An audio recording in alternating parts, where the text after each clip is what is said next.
Hey guys, it's Angus and I'm back with another Lockdown Lowdown conversation, and this week we're bringing to you Keanu Batista. He represents Pernod Ricard. I hope I said that correctly. I do have a lot of French friends that will have a strong word with me if I said it incorrectly. But yeah, we've got Keanu here today. He is a brand ambassador for this amazing alcoholic beverage company. The second biggest, I believe, in South Africa. And yeah, Keanu has represented the country in bartending and just wants to discuss a little bit more about his role and how the company and how he foresees COVID-19 changing the industry. Thanks for coming. Cool, awesome. Thanks for having me. Yeah, pleasure, man. So just getting started on that, how did you get yourself into this kind of industry? Like, I mean, alcohol, you know, as kids we're told to stay away from it. You went straight into being a brand ambassador. I think for the gin section, you told me? Yeah, the gin portfolio at Pernod Ricard. So basically my family's always been kind of in the hospitality industry.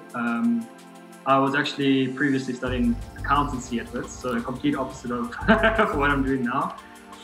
But my brother was always working for companies like chefs and stuff like that, so mobile bar agencies and all that kind of stuff, doing events for companies like Pernod Ricard, big distributors. And he started his own company called Molecular Bars. So while I was studying, I was working at Molecular Bars part-time as a bartender, eventually became a manager. And then, yeah, how I got my foot in the door with Pernod Ricard, it was my first ever bartending competition I decided to enter. So I was pretty nervous about it. I was pretty stressed. So I had to, it was for Beefeater, which is the Beefeater Mixed London competition. Yeah, it's a very nice job. That Pernod Ricard was running globally. So this was Mixed London 7. It was 2018 was the last year. It was the last time they did it. And I submitted my cocktail. They flew me down to Cape Town to compete, and then yeah, I ended up winning. That's brilliant, man. I'll have a drink to that. That sounds great. It was really cool. It was very stressful. I was still very new in the industry, and I was kind of, like I said, the first competition I ever entered. So I was a bit wet behind the ears. But yeah, they sent me off to London in 2018 for the global finals, representing South Africa. Unfortunately, I didn't win, but it was a really amazing opportunity. I can imagine, yeah. I'm going to put in the door with Pernod Ricard. That's brilliant. And then the rest, I mean, you've been with them ever since. And like, what challenges have you found working as a brand ambassador for the company? Like, what have you found personally, something that you found your biggest challenge, even before the lockdown? Yeah, I think because with a brand ambassador, the whole role is focusing on advocacy and education. So we have a really amazing portfolio of brands. Like I said, I look after the gin portfolio. So that being Beefeater, Malfy, Monkey 47, and Cedar's non-alcoholic gin. And all of these stories, all these brands kind of have stories behind them that are, some of them date back to the 1800s, like Beefeater gin. And I think the most important thing with regards to selling a brand is actually getting the story across of what makes it special. I mean, I think any company you come across from an entrepreneurial point of view, there's always a story that can be told where you started kind of from nothing and then kind of built your way up and built it into this giant empire. And I think that's kind of what sells brands, and that's kind of what the brand ambassador role is to do to consumers and customers, is to try and actually sell them on the brand story rather than just buying another product. So it does require a lot of face-to-face and kind of social interactions. With the effects of COVID-19, obviously we can't actually have those hands-on talks with our consumers and our customers. Yeah. So it's about trying to amplify our digital platforms as much as possible to try and make the most of what we can in this situation, I guess. So yeah. Well, I'm glad that you said that about the digital platforms, because I think face-to-face doesn't necessarily mean person-to-person today. I mean, we're sitting wherever we are in South Africa, but we're having a face-to-face interaction, but still getting that feeling for what we both do or what we're passionate about. Obviously, it's never gonna ever replace what you can do when you can share a Beefeater gin with someone, you know, your G&T, and have a discussion about the brand that you're trying to sell. But what is it in particular that you guys are doing with your digital tools to promote the brands that you work with specifically? So luckily for us, we do have quite a large platform when it comes to the brand ambassadors. So there's 8 of us in total that look after a variety of brands. So from Valentine's whiskey to GH Monk champagne. So there's quite a broad portfolio of colleagues that we work closely with, and we can kind of amplify each other's efforts. So we're working on a program now. It is something that we wish we kind of pioneered a bit earlier, but we're looking at an advocacy platform that we can kind of elevate on social media platforms. So we took a guideline from Pernod Ricard UK, and they have a team called Beat UK, which is basically the brand advocacy program where all the brand ambassadors from over the UK are able to publish their videos on whether it's distillery information, how the gin's made, to cocktail masterclasses and all those kind of elements. They're able to actually amplify what they're doing in their actual respective fields, and then kind of amplify it through that social media channel. So we're kind of at the moment investigating ways we can kind of amplify our reach in South Africa specifically through your social media platforms with this program. Brilliant. It sounds like you're creating like a whole ecosystem then, in which every single brand speaks to one another, and you can see how that alcohol, that spirit can work with this one with like a masterclass. I would personally sign up to that. I'm a big I'm an enthused mixologist. I really love the art form, and like you say, it's about the story that you can tell with a drink, which really stands out to me. And I think the best thing about this platform now, I mean, even though the circumstances are really bad, I mean, we do have opportunities to learn new skills and kind of just adapt, and kind of we're spending so much time online that we can kind of learn new stuff that we can do at home. And I mean, to be honest, making cocktails and kind of getting creative with cocktails is like any other art form. I mean, it's essentially like cooking. I mean, there's a reason why you use certain ingredients and certain elements in your dishes. It's the same thing when making a cocktail. And I think it's just about educating yourself, and I don't think the step is as big as people think it is to make a really good tasty drink. Agreed. I think it's almost the naivety or being too scared of trying to make a cocktail that makes it seem that it's this big, massive task that one needs to be able to do to create it, when it's actually just mixing, stirring, and shaking ingredients together like you would when you cook.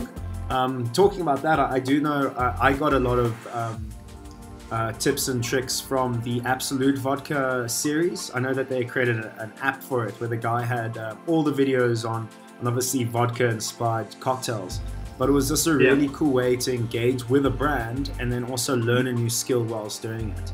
So definitely, I think Absolute is, sorry to cut no there.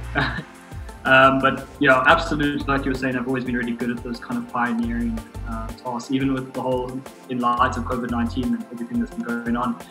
They were one of the first distilleries to kind of be like, put their foot down and be like, cool, we're going to be stopping production on Absolute and start creating actual hand sanitizing that people can use. So Absolute has always been really good about kind of taking those initiatives when it comes to just being a bit more consumer focused. I think that is a great lesson for any business that is existing today, is to have your finger on the pulse of what is relevant and what matters most. And yeah, creating sanitizer, solving the problem for the world is definitely a really cool thing, and I'm glad they're underneath your guys' portfolio. That's a really cool story. But with that said, what do you think the impact of COVID-19 is going to have on the alcoholic beverage industry? Obviously, with the lockdown, I think everyone rushed to go to the bottle stores and purchase as much as possible. But now, how do you see this impacting? I mean, it definitely has a direct impact on the hospitality industry in the whole, as well as the liquor industry. I mean, obviously, with the no sale of alcohol. I think it's just all about adaptation, to be honest. I mean, everyone's kind of going through this together. We're not the only industry that's kind of being hurt by it, but it's just kind of, like I said, adapting how you can actually try and change and kind of make sure that you still remain top of mind with your brands and have stuff that's information that's relevant to the consumer and not exploited essentially. So kind of just having stuff that can actually help them. So even with the videos, so I have my own personal Instagram channel that I kind of create cocktail masterclasses or how people make syrups at home, that kind of stuff. Obviously, we understand that times are a bit tough. You can't go to the bottle store and get your favorite gin or your favorite vodka or whatever it may be. So we understand that people kind of are limited, but I mean, it's about making most of the situation, kind of do what you can. No, definitely. You must, when we, before we end, we'll definitely get those details so people can find out some of your masterclasses. But yeah, I think it's a very good point that you made is to be top of mind, right? I mean, you have this opportunity where I saw a meme the other day and it was explaining the current stages of Corona, and there's the fear zone, right? And everyone's scared and frantic and chaotic. And then there's the zone where it's like, okay, you understand what's happening, but there's no need in reacting in a bad way. Like, take it in your stride and educate yourself and then go from there. So, like, I mean, what message would you have to anyone watching this, just, you know, as a brand ambassador?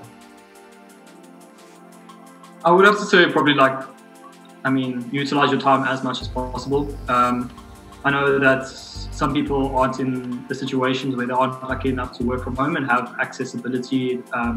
Their job requires that hands-on interaction. I mean, a lot of industries are dealing with this, specifically the hospitality industry, not being able to be in restaurants and that's your biggest consumer, obviously. Yeah, exactly, 100%. I mean, they're not able to do it because they require that actual consumer engagement. And even other industries that affect, I think any industry that kind of, the consumer's at the heart of it, whether it's a tattoo industry, for example. I mean, a tattoo artist can't really do their usual trade because they can't actually interact with customers.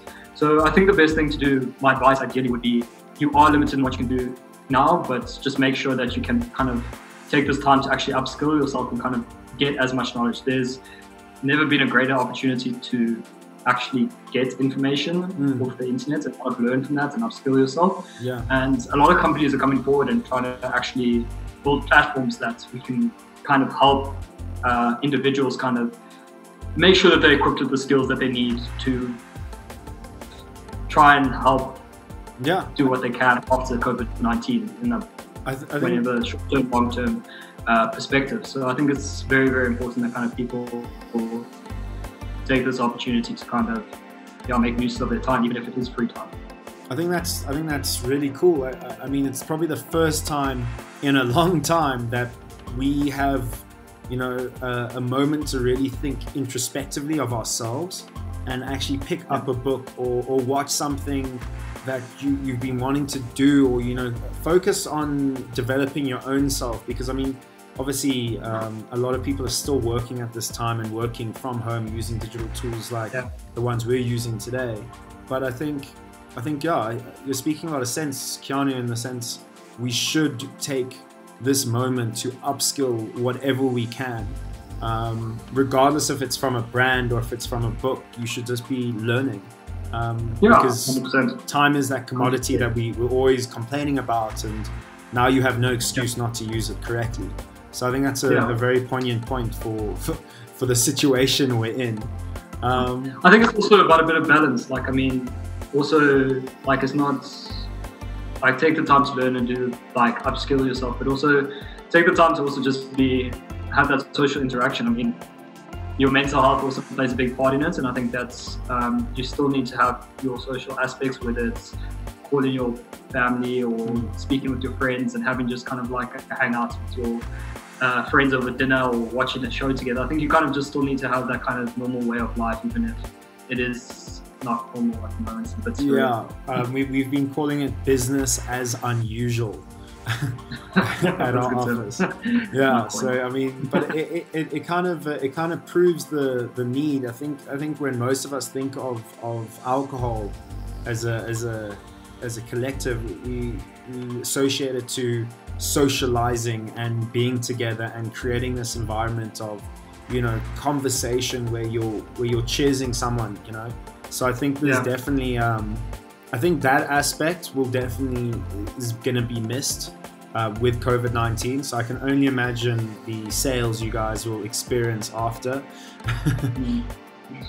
But yeah, Pernod Ricard's slogan is actually a saying called "Creators de Convivialité," which is like creators of convivial moments. I mean, even in our business now, we still 5 o'clock on a Friday. We have a marketing team convivial, we call it, and it's just literally a moment where people grab a gin and tonic, grab a whiskey, sit down, and just kind of like chat. So I think it's quite important to kind of keep that spirit up. Yeah, spirit, culture. I think, I like the pun there. I like what you did. Yeah, but I think it's quite important to kind of keep. You don't want to be. You need to rely on others at this time. I think it is quite difficult for everyone, and I think. Yeah, I mean, just sitting down and actually just having a conversation and enjoying the moments is a good way to go about it. 100%. Just with that said, on a personal note, obviously, I mean, you're the gin portfolio brand ambassador. Which would you pick? How would you have your G&T? How would you take it if you were just, at the end of a long day after coronavirus? How do you wind back? It depends, depends on my mood.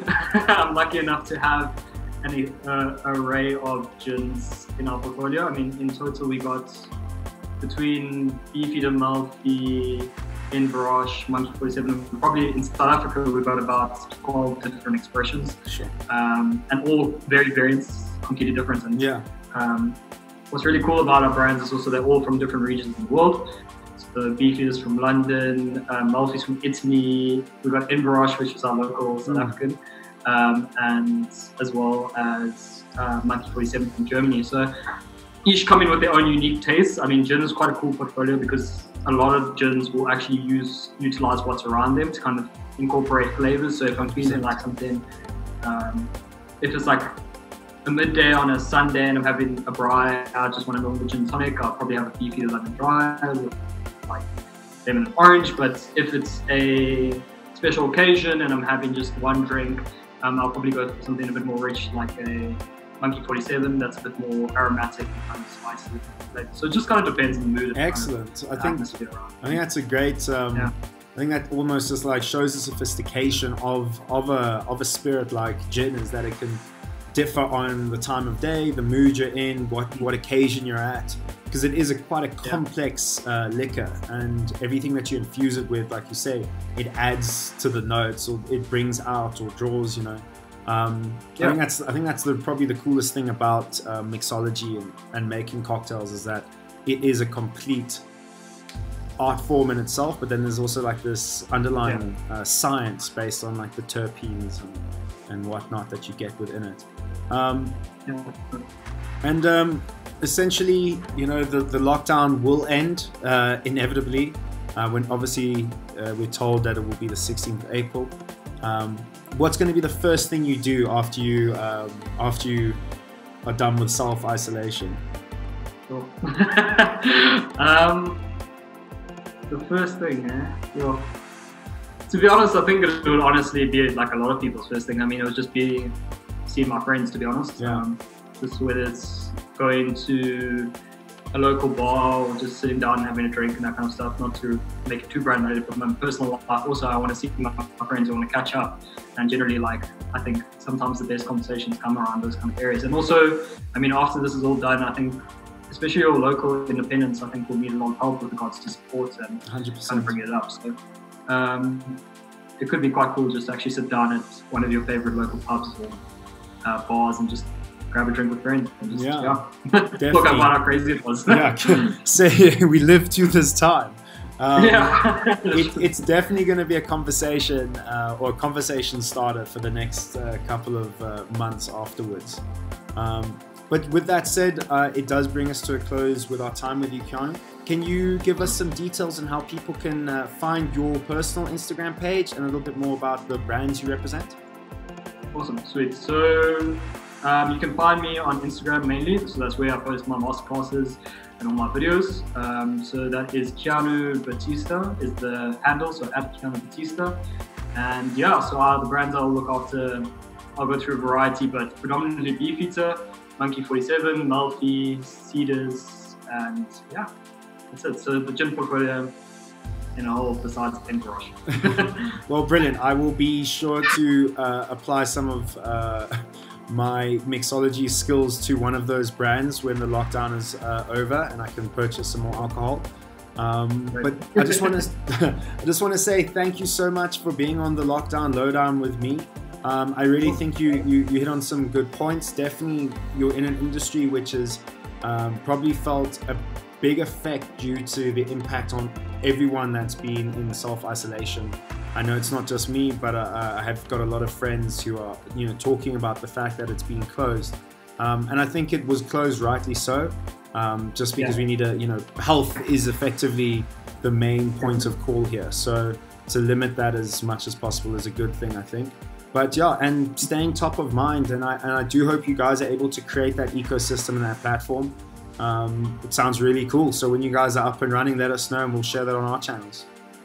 Cool. Awesome. Thank you so much. Awesome, guys. Thanks so much again for listening to the Lockdown Lowdown. We'll share all the links below for Keanu Batista, and I hope you guys enjoyed. Cheers.